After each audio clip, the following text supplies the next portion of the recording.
जरूरी नहीं होता कि बाहर से कोई गुणी ज्ञानी जहाँ विद्वान दिखने वाले कोई परमात्मा की प्राप्ति हो, जहाँ ऐसे नहीं होता कि उसके लिए वो किसी विशेष अमीरों को ही मिलता है, ऐसी बात नहीं होती। बात यूं है कि जब श्री शिव भगवान जटा शिल्पकार के रूप में गांव में घूम रहे थे ना, नंदी के साथ के ऐसे भ्रमण कर रहे थे गांव का, कि देखते हैं कि कैसे इंसान एक दूसरे का साथ देते हैं और कैसे कुछ वो ऐसे बुरे लोग भी हैं जो दूसरों पर अत्याचार करते हैं।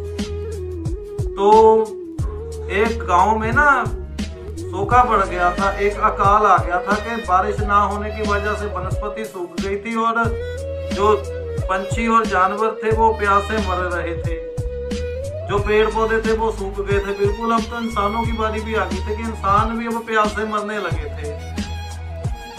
बारिश कुछ साल से हुई नहीं थी। तो हुआ यूं कि मंदिर का जो पुजारी था ना, उससे भी अब लोग पूछने लगे कि आप एक विद्वान हो, आप बताओ जी बारिश क्यों नहीं आ रही। तो वो कहने लगा कि भगवान ऐसे आप प्रसन्न है, आपको ये जगह करना चाहिए, आपको ऐसे ऐसे करना चाहिए। तो लोगों ने किया लेकिन बारिश नहीं आई। तो वो बच्चा जिसके श्री शिव भगवान मामा बने थे, तो वो बच्चा वहां से जा रहा था, उसने देखा कि बारिश की जरूरत है, बारिश नहीं पड़ी। तो वो शिवलिंग के पास गया, मंदिर के शिवलिंग के पास गया। तो वो बोला कि मैं अपने प्रभु से प्रार्थना करता हूँ, मुझे एक बार पहले भी उन्होंने दर्शन दे दिए। तो लोग हंसने लगे कि इस बालक को, इस गरीब बालक को क्या दर्शन दिए होंगे। तो पुजारी बोला, अरे मूर्ख, तुझे क्या दर्शन देंगे, तो मैं इतना बड़ा विद्वान हूँ, अभी तक मुझे नहीं दर्शन दिए, तो तुझे क्या दर्शन देंगे। तो वो बोला कोई बात नहीं, मुझे एक विनती, एक अरदास, एक मुझे फरियाद तो करने दो। तो उस बच्चे ने आंखें बंद की, हाथ जोड़े और बोला, कृपया भोलेनाथ वर्षा भेज दीजिए, आप वर्षा करवा दीजिए। भोलेनाथ कृपा आप वर्षा करवा दीजिए, वर्षा भेज दीजिए, ऋतु वर्षा की बना दीजिए। बहुत से वो जीव जंतु और इंसान हैं अब जो वो प्यास से मरने लगे हैं।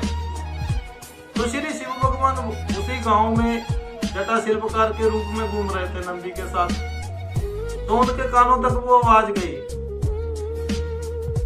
भोलेनाथ कृपया आप वर्षा करवा दीजिए।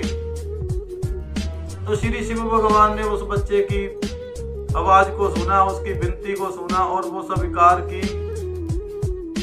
तो श्री शिव भगवान ने कृपा की और तभी बारिश हो गई। बारिश इतनी हुई कि जो सूख रहे थे, जो मर रहे थे, वो सभी जीव जंतु और पेड़ पौधे दोबारा प्रफुल्लित हो गए। तो उसी बारिश में देवी सती अपने महल के बाहर टहल रही थी। तो अचानक देवी सती का पैर फिसल गया। तो कैसे जटा शिल्पकार श्री शिव भगवान ही थे ना, जो जटा शिल्पकार का रूप धारण किए हुए थे। ये जो मैं कथा सुना रहा हूँ, ये जटा जो श्री जटेश्वर अवतार की है, श्री शिव भगवान के श्री जटेश्वर अवतार की। तो कैसे अब भोलेनाथ महादेव श्री शिवजी भगवान कैसे देवी सती को जाकर बचाते हैं, चोट लगने से बचाते हैं, और कैसे देवी सती जटा शिल्पकार को ऐसे स्पर्श करने से, छूने से कैसे पता लग जाता है देवी सती को कि जय श्री शिव भगवान ही है। ये कथा हम कल बताएंगे आगे। तो कल के भागे में बताएंगे कि कैसे देवी सती को पता चल जाता है कि जो जटा शिल्पकार है, जो श्री शिव भगवान ही बनकर आए हैं। तो कैसे उनकी भेंट होती है और क्या उनके आपस में वार्तालाप और प्रवचन होते हैं, तो ये हम आगे के भाग में कल बताएं।